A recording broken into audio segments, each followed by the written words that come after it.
The square was built for ceremony, not justice. 1,000 alien eyes gleamed from the tiers of stone and steel, the imperial banners unfurling like red tongues in the bitter wind. The gallows itself was not wood but polished alloy, forged high and cruel, each noose made from braided synth fiber said to be unbreakable. It rose like a shrine to cruelty, and at its base stood 50 human women, their wrists bound, their necks bare to the air, their silence louder than any scream. The alien citizens filled the benches in rustling waves, their many species whispering in a chorus of claws, mandibles, and scale tongues. They had been promised a spectacle, the humiliation of Earth's so-called fragile mammals, a reminder that rebellion against the Empire ended in dangling bodies. Vendors shouted in sing-song tones, offering spiced fumes and glow fruit, as though this were a festival. Children pressed their translucent faces to railings, eyes wide in morbid fascination. The Empire never missed a chance to turn death into theater. At the center of the raised dais, the imperial executioner loomed, a hulking Brakari warrior, scales like black iron, tusks curved like butcher's hooks. He lifted his axe and howled to the crowd, who answered in a frenzy of clicking and shrieking. Behind him, magistrates in crimson robes purred speeches about law and order, about human treachery, about how mercy was wasted on a species that smiled even when cornered. The women stood in their rows, back straight. Some were settlers taken from frontier colonies, others were medics captured during raids, and a few were simply unlucky enough to have been in the wrong trade convoy. They should have trembled. Instead, they exchanged glances, brief, steadying, even faintly amused, as if at a private joke. One woman, hair tangled by the wind, leaned to whisper something to another, and both suppressed smiles. Their composure traveled through the line like an unseen current, disquieting those in the audience who expected wailing. Among them stood a man, shackled hands, ragged uniform, a faint limp from a half-healed wound. He seemed like any other prisoner, gaunt and harmless, his expression calm to the point of insolence. His name was Commander Aaron Cross, though the crowd didn't know it, nor did the magistrates.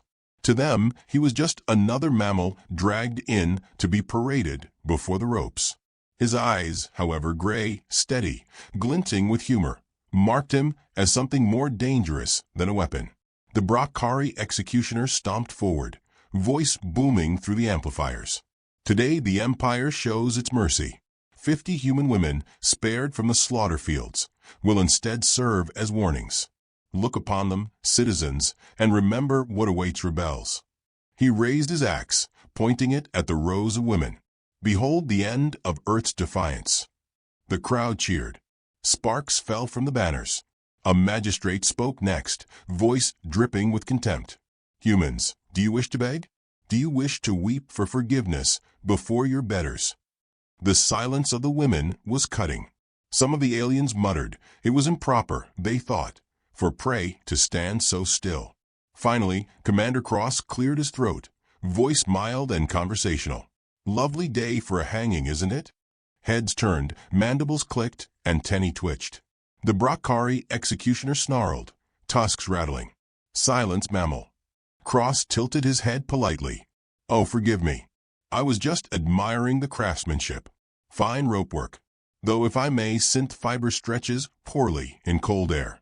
You'll want to adjust for neck snap efficiency, or you'll just leave a lot of very irritated women dangling instead of dead. Terrible for morale. Yours, I mean. Some aliens laughed awkwardly, unsure if he was insane or mocking. The magistrates frowned, shuffling their robes. One whispered, "Why does he smile?" The executioner's tusks dripped saliva. You joke on the eve of death. Cross gave a small shrug, still polite. Oh, not a joke. Just a helpful suggestion. Wouldn't want your grand performance spoiled by technical issues. The women suppressed chuckles, shoulders shaking slightly. Their calmness was contagious, unsettling the rhythm of the crowd. Instead of terror, there was an odd tension. Curiosity, discomfort, unease. The humans looked less like victims than participants waiting for their cue. One of the younger women, freckles dusting her cheeks, spoke softly enough that only those nearest heard. Do you think they realize? Cross's smile deepened faintly. Not yet. That's the fun of it. The magistrate raised his arms. Begin the ceremony. Guards moved forward, looping nooses over necks. The rough fibers bit against skin, the squeak of strained synth echoing in the cold air. The executioner raised his axe high to signal readiness. In the audience, alien children clapped their clawed hands together, while older citizens muttered prayers of loyalty. Cross looked up at the rope above his head with a casual air, as if examining a ceiling fan. Funny thing about rope, he said conversationally. On Earth, we've got a saying, give a man enough of it, and he'll hang himself. Always found that ironic, don't you? The Brockari growled low. Your words will not save you. Words never do, Cross admitted. Timing, though, that saves everything.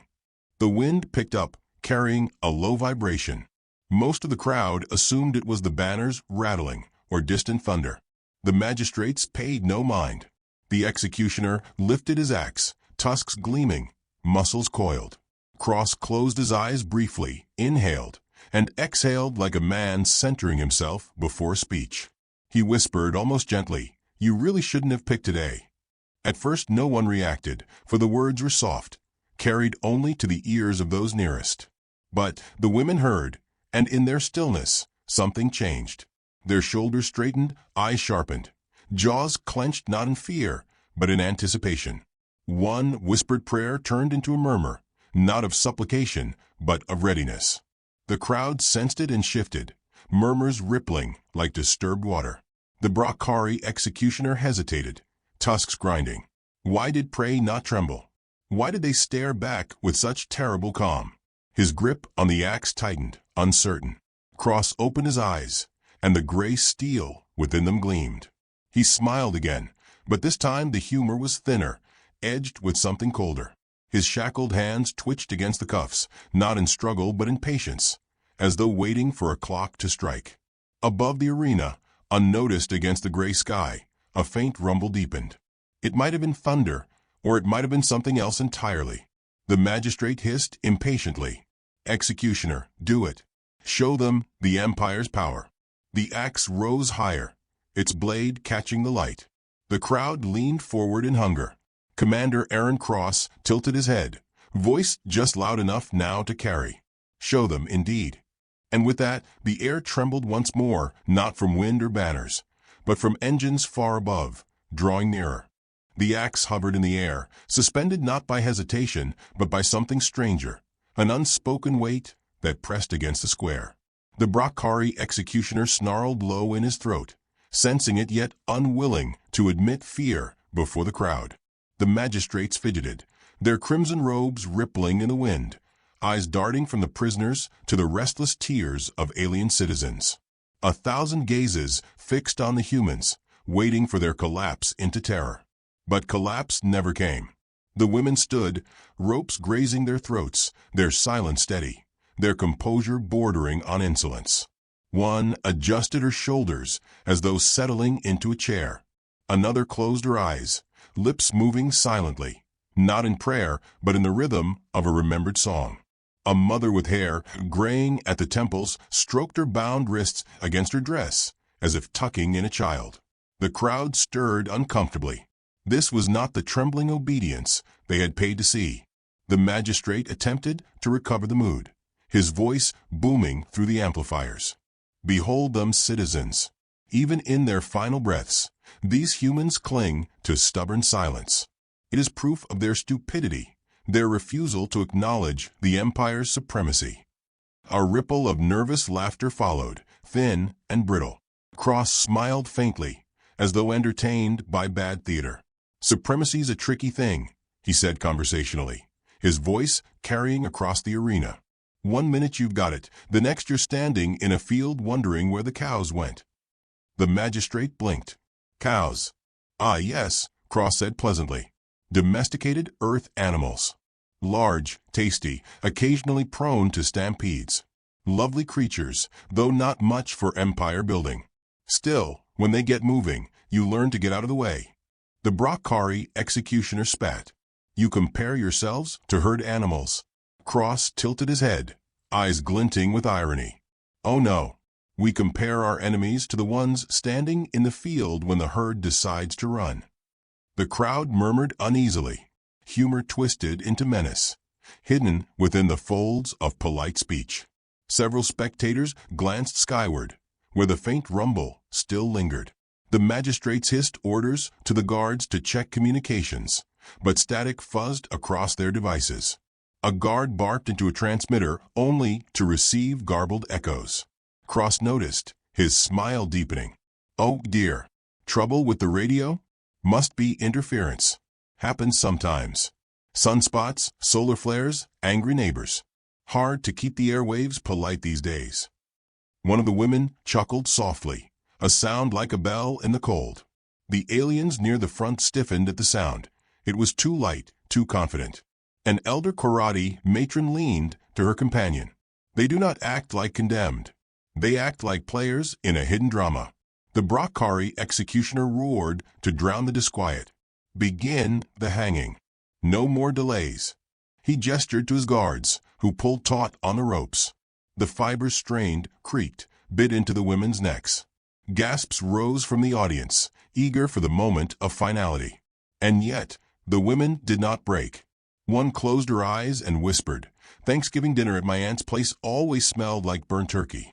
Another replied, "Mine was worse. Uncle Frank put marshmallows on potatoes." A third snorted, "That's a crime against food." Cross chuckled, shoulders shaking. "See? We can still argue about recipes at the gallows. It's what makes us civilized." The magistrate's jaw clenched. "You mock your deaths with trivial nonsense." Trivial. Cross raised his brows innocently. "Oh no. Food is sacred. You conquer a galaxy, but get dinner wrong, and you'll never hear the end of it." Alien laughter sputtered through the crowd, uneasy, caught between amusement and dread. The magistrates exchanged frustrated whispers. The humans were not breaking. They were bending the moment into something else entirely. The illusion of control, so carefully staged, was fraying at the edges. A sudden shriek split the air, not from a human throat, but from a comm tower as sparks burst along its surface. Screens meant to display the execution flickered, distorted, then briefly flashed with alien script. System error. Gasps swept the stands. Guards scrambled to contain the failure, their movements frantic. Cross's voice threaded through the chaos, calm and maddeningly polite. "Funny thing about timing, gentlemen. You set the stage, you polish the speeches, you sharpen the axe, and then the lights go out. Always awkward for a performance." The Brockari stomped toward him, tusks bared. "Enough. I will silence you myself." He raised his axe, its blade glinting above Cross's bound head. Cross looked up mildly. "Careful now. If you swing too early, you'll spoil the ending." The axe wavered. The executioner's grip faltered, not from mercy, but from confusion, from the whisper in his mind that something larger was unfolding, something he could not see. He lowered the weapon reluctantly, waiting for a magistrate's nod. But the magistrates themselves were pale, their hands twitching, their voices unsteady. In the rows of women, a medic with sharp eyes leaned slightly toward Cross. "Are they buying it?" He answered without moving his lips, tone barely audible. "They're already sold, just waiting for delivery." The faint rumble above deepened, vibrating through the stones beneath their feet. Several alien children clapped their hands, mistaking it for part of the spectacle. Others cowered against their parents, sensing danger. A magistrate snapped at a guard, scanned the skies. The guard fumbled with a device, which crackled uselessly before dying with a puff of smoke. Cross cleared his throat again, louder this time. "On Earth, we like to think of life as a series of shows. Birthdays, weddings, funerals. All need good timing. And the trick, really, is knowing when the curtain's about to rise." The crowd fell into hushed stillness. Even the vendors silenced their cries. The alien citizens, who moments ago had feasted on cruelty, now shifted uneasily in their seats. It was no longer a spectacle. It was a riddle, a performance in which they were no longer certain who the actors were. The Brockari growled, "You play with words. You cannot play with fate." Cross's smile thinned. "Fate's just another name for someone else's poor planning." He looked skyward deliberately. Others followed his gaze. For a heartbeat, only clouds and banners filled the horizon. Then the wind shifted, carrying with it the unmistakable roar of engines cutting through atmosphere. The crowd gasped as shadows moved behind the clouds, long and deliberate. The magistrates barked orders, voices breaking. Guards rushed, but their calm spat only static. One hurled his transmitter to the ground in frustration. Cross exhaled as if savoring a glass of wine. Showtime. The word struck like a spark in a powder room. The women straightened almost in unison, ropes taut against their throats, but eyes alight. One whispered, "They're here." Another clenched her fists until blood beaded at her skin, not from fear, but from readiness. The Brakari lifted his axe again, roaring at the sky as if to challenge it. But even he faltered when the clouds above tore open to reveal the sharp, unmistakable outlines of descending vessels. The sound was thunder, but engineered, purposeful, echoing through every rib and bone. Panic rippled through the stands. Citizens scrambled, some crying for order, others for escape. Magistrates shrieked commands drowned by the roar. The execution ground was no longer a theater. It was the mouth of a storm. Cross's gray eyes gleamed with cold amusement. And here come the critics. The sky split open. The descending shapes were not the lumbering frigates of the Empire, but sharp-edged, angular shadows that cut through cloud and smoke with precision. Their engines howled like predators, their formation tight, purposeful. Panic exploded in the stands as alien citizens trampled one another, clawed hands tearing at robes and scales as they sought escape. The magistrates shrieked their guards, but the guards themselves faltered, staring upward in horror at what rained down upon them. The first human dropships pierced the cloud bank, dark gray hulls scarred from older battles, insignias painted in broad strokes, snarling wolves, flaming swords, a grinning skull beneath a tattered flag. The Empire had told itself humans were cornered, beaten, barely clinging to survival. Yet here they came in force, not as prey, but as hunters. The Brakari executioner bellowed, tusks rattling, axe lifted in defiance. To arms. Protect the magistrates. His voice cracked beneath the thunder of engines. He swung his axe toward Cross as if killing one man would restore order. But Cross was no longer simply a prisoner. The faint click of hidden mechanisms sounded as the shackles fell open, sliding from his wrists like discarded jewelry. He straightened, the raggedness of his uniform suddenly regal, the calm smile turning sharper. "Finally," he said, flexing his fingers, "I was getting tired of your hospitality." The women gasped, not in fear, but in recognition. Some had guessed, but none had spoken it. The man who stood among them was no ordinary captive. He was their commander, the quiet architect of everything that now unfolded. The Brakari swung the axe down. Cross didn't move. A single shot cracked from the rim of the arena, sharp as lightning. The executioner's head jerked sideways, tusks spraying blood. A heartbeat later, the massive body collapsed to the stage, the axe clattering harmlessly at Cross's feet. Silence followed, then a collective shriek from the crowd as realization struck. Human snipers had already marked the field. "Always hated that guy," Cross murmured, nudging the fallen weapon with his boot. He looked up at the stands, his voice carrying with almost theatrical clarity. "Ladies and gentlemen of the Empire, tonight's program is changing. Welcome to the encore." Human Marines stormed from the descending dropships, armor gleaming with dust and soot, rifles humming with readiness. They moved with terrifying efficiency, squads peeling off with practiced precision. Where alien guards scrambled in disarray, the humans flowed like water, coordinated, relentless. Explosions cracked along the perimeter as sabotage charges detonated, shredding defensive emplacements that had already been compromised. The magistrates screamed orders, but their voices drowned beneath the rhythm of human boots striking the ground. Cross leapt from the dais, catching a Marine's rifle mid-air as it was tossed to him. He checked the chamber with muscle memory, then smiled faintly at the nearest magistrate. "You were saying something about supremacy?" The alien officials staggered backward, robes tangling around their legs. A few guards attempted to rally, firing plasma bolts into the air. But each shot drew answering fire, precise, surgical. One by one, guards dropped, crimson splattering across the stone. The citizens who had come to witness humiliation now cowered, their belief in empire shaken by the sight of humans moving like wolves freed from cages. The women on the platform yanked at their ropes, some cutting themselves free with discarded alien blades, others pulled loose by Marines who climbed the dais. They moved not as rescued victims, but as soldiers rejoining the pack. One medic seized a rifle from a fallen guard and checked the safety with steady hands. "Feels good to hold one again," she muttered. Cross nodded approvingly. "Good. You'll need it." The battle roared outward from the square. Human fire teams advanced street by street, smoke and sparks painting the sky. Alien civilians fled in droves, their shrieks echoing down narrow alleys. The Empire's soldiers tried to regroup, but their comms were jammed, their formations shattered. It wasn't just a rescue. It was an ambush disguised as martyrdom. A magistrate, trembling, hissed at Cross from behind a broken pillar.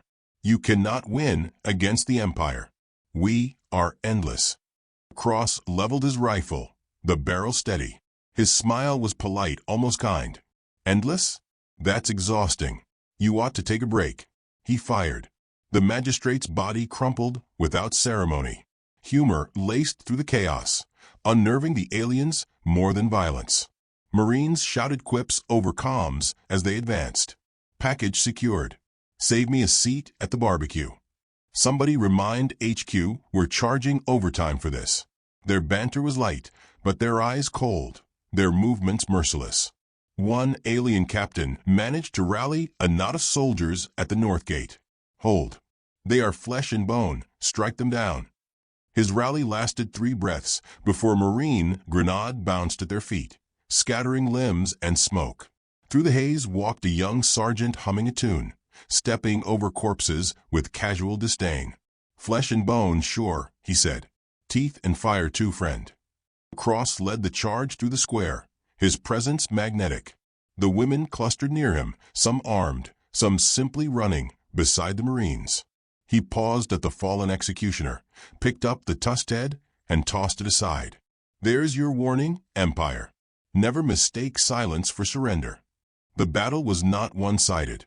Plasma fire ripped through the air, striking stone, shattering banners.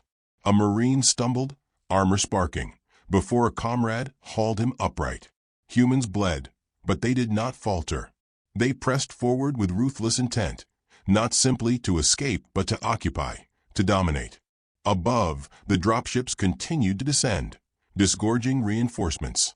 And higher still, hidden behind clouds, the shadow of something larger loomed, the outline of a fleet waiting for its signal. Alien citizens pressed against the far walls, trembling as the tide turned. Many whispered legends they had dismissed as primitive myths, tales of Terran wolves, of predators who smiled with their teeth hidden until the bite came. Now they saw those legends walk in flesh and blood. A medic among the women caught Cross's sleeve. "You planned this. You let them bring us here." Cross's eyes softened briefly. "Every war needs a stage. We gave them one. Now the curtain drops." The last of the magistrates attempted escape, robes flapping as he scrambled up the dais. He raised a trembling hand. "The Empire will retaliate." "You cannot." His words cut off as a Marine's blade found his throat. Blood sprayed across the polished alloy. Cross didn't flinch. He only said, "Retaliate?" That was the idea. In the far distance, alarms wailed. Empire reinforcements would come. But for now, the square was human ground. Marines planted signal beacons, their lights pulsing. The comms interference that had crippled the aliens lifted suddenly, replaced by human-coded transmissions. A fleet commander's voice boomed through the air. "Ground secured. Phase 2 awaiting your word, sir." Cross tilted his head back, breathing deeply of the acrid smoke, the metallic tang of blood. Around him, the women stood free, some clutching weapons, others simply staring in awe at the transformation of the day. What had begun as their execution had become the Empire's humiliation. He pressed a finger to his comm. "Not yet. Let them sweat a little." The Marines laughed, short and sharp. The aliens quivered. The citizens who had once cheered for death now lowered their eyes, unwilling to meet the gaze of the predators in their midst. Cross looked to the women, his smile returning, gentler now. "You're safe. But we're not finished." They thought today would end with 50 ropes. Instead, it begins with 50 reasons. One of the younger women whispered, her voice trembling not with fear, but with dawning understanding. 50 reasons for what? Cross's gaze sharpened. He looked past her, past the smoke and fire, toward the unseen fleet above. For war. The square shuddered as another detonation echoed nearby. Human banners unfurled across shattered walls, their symbols stark against the ruins of Empire pride. Wolves had shed their sheepskins, and the galaxy would remember the sight. Cross adjusted the rifle in his hands, his voice once more laced with that deceptive politeness. "And now, ladies and gentlemen, it's time we discussed consequences." Smoke hung low over the square, curling through broken banners and shattered stone, carrying with it the scent of charred alloy and burned flesh. The silence that followed the clash was not peace, but a pause, the stunned hush of an audience that had forgotten how to breathe. Alien citizens crouched where they had fallen, eyes wide, antennae trembling, afraid to move in case the wolves noticed them again. The magistrates lay scattered in crimson heaps, robes soaked black, their final authority reduced to lifeless fabric.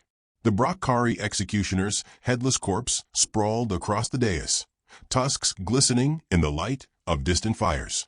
Commander Aaron Cross stood at the center, rifle loose in his hands, shoulders squared but calm, as if he were merely finishing a long day's work. Around him, the 50 women gathered, ropes cut, bruises fresh, but their spines straight and their eyes alight. They had come to the gallows as condemned. They now stood as witnesses. The first Marines knelt before them, not out of formality, but out of respect. Helmets came off, faces smeared with soot and sweat, eyes soft as they looked at the women they had saved. One soldier pressed a battered canteen into a medic's hand. Another draped a thermal cloak over a colonist's shoulders. The gestures were small, almost tender, but they carried the weight of a vow. Cross looked from them to the sky. Above, the shapes of the fleet loomed larger now, breaking through clouds like steel titans. Carriers and cruisers, their hulls lit with the faint glow of weapon ports, hovered in formation. The Empire's world, once so smug in its control, was now under human shadow. A trembling alien official crawled forward, scales dulled by ash. He raised his clawed hands in supplication. "Spare us. We are civilians. We only came to watch." Cross's gaze flicked to him, cool and unreadable. "And what did you expect to watch?" "Mercy." The alien whimpered, pressing his forehead to the stones. Cross studied him a moment longer, then lowered his rifle. "Then watch something else." He gestured to the women behind him. 50 lives you tried to parade for spectacle. 50 lives that remind us why we don't forget. Watch as your empire learns consequence. A murmur rippled through the Marines. They were soldiers, but they were also witnesses now. Cross's words were not for his own people alone. They were for the galaxy, for the feeds now hijacked and streaming this moment across systems. Cameras hidden in the corners of the square, once meant to broadcast humiliation, now carried human truth. One of the younger women, voice shaking, spoke. "They were going to kill us, to make us examples." Cross turned to her, his expression softening. They still did, just not in the way they planned. The hum of comms flared in his ear. "Commander, fleet reports orbital control. Enemy reinforcements inbound but scattered. Orders." He tilted his head slightly, considering. His eyes fell on the execution scaffold, the ropes still swaying in the acrid wind. "Broadcast wideband," he said. "Patch me through." A Marine tapped controls on his wrist unit. A tone echoed across the square, amplified far beyond the city, carried through hijacked relays into orbit and across the sector. The galaxy leaned closer, unseen but listening. Cross stepped onto the dais, standing where the executioner had stood, his figure framed by firelight. He rested the rifle across his shoulders casually, his voice steady, conversational. carrying to every corner. This morning, the Empire promised a show. They promised to teach humanity fear. 50 women were to hang here, their deaths celebrated by a crowd. He let the silence stretch. You wanted an example. You're looking at one. The camera feeds lingered on the faces of the women, lined with defiance, with exhaustion, with tears unshed. They had not broken, and now their survival was the blade driven into the Empire's pride. Cross's voice sharpened. You call us fragile, weak, yet you can't even kill us properly. You bring us to your gallows, and still we rise. You try to bury us, and we come back with shovels. He paused, letting the words settle like stones dropped into water. You thought today would be our ending. Instead, it's yours. The Marines raised their rifles in unison, barrels pointed skyward. The sound was thunderous when they fired blanks into the air, a salute that echoed across the ruined square. The alien civilians flinched, some covering their ears, others staring as though at a holy vision. Cross lowered his weapon slowly. His voice softened, almost gentle. For the 50 you tried to hang, the Empire will answer. For every rope you tied, we will cut your chains. For every spectacle you stage, we'll show you what a real performance looks like. He leaned closer to the comm pickup, his smile polite, terrible. And remember this, we are patient. We smile while you sharpen your axe. We wait while you build your gallows. But when the wolves take off their sheepskin, you never forget the teeth. The word spread across star systems in seconds, recorded, replayed, dissected. Somewhere on distant worlds, alien commanders felt unease coil in their stomachs. Somewhere in the halls of the Empire, leaders clenched their fists and tried to swallow fear. Humanity had not just survived, they had declared themselves predators. The comm clicked off. Cross exhaled, rolling his shoulders. The square was quiet again, the moment suspended. A Marine sergeant approached. Sir, perimeter's locked. What's next? Cross glanced at the women. Their faces told the story. Defiance, relief, fury, grief. He nodded once, decision firm. We leave. But not quietly. Explosions rippled across the city as human demolition teams ignited preset charges. Towers toppled, comm hubs collapsed. Supply depots blossomed into fireballs. The city that had hosted the Empire's spectacle became a graveyard of pride, smoke rising like funeral incense. Civilians wailed, but no human hand struck them.